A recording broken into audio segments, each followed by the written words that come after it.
আলহামদুলিল্লাহ। চা বাগানের সবুজ পাতাগুলো কাটার সময় হয়ে গেছে। এই যে আমরা এই পাতাটা নিব। চা বাগানে যখন আমরা পাতা তুলি, আমাদের পাতাটা নেওয়া হয়। এটা হচ্ছে এই এই যে গাছটা দেখতে পাচ্ছেন, এই গাছটা হচ্ছে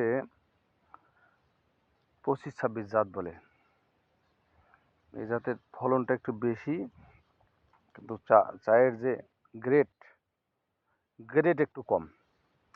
আর এই যে পাশে যে জাতটা দেখতেছেন, সেটা হচ্ছে BD2। এই BD2 বাংলাদেশের এই এই যে পাতাটা দেখতেছেন, এটা হচ্ছে BD2। বাংলাদেশের মধ্যে সবচেয়ে সেরা গাছ, সবচেয়ে সেরা চায়ের মধ্যে একটা। এই চা থেকে চায়ের গ্রেড আছে, ফ্লেভার আছে অনেক বেশি, 7 পয়েন্ট। যাই হোক, আমি আরেকটা গাছ আপনাদের দেখাবো। এই যেটা হচ্ছে BD8। এই গাছের পাতার একটু ফলন মাঝামাঝি, কিন্তু BD2 ফলন কম, সার লাগে বেশি, চায়ের মান হয় ভালো।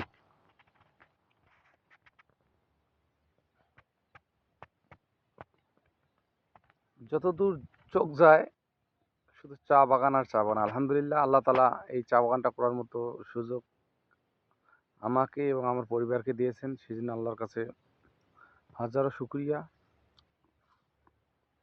কিন্তু আফসোসের বিষয়, সিন্ডিকেটের কারণে আমরা আমাদের পাতাগুলোর সঠিক দাম পাচ্ছি না। এই জন্য আমরা সরকারের হস্তক্ষেপ কামনা করছি।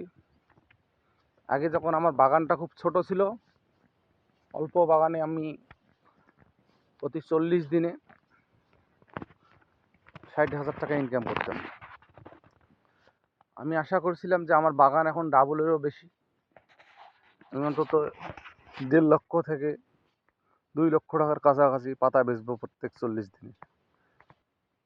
কিন্তু দুঃখের বিষয়, সিন্ডিকেটের কারণে পাতার দাম অর্ধেকেরও কম।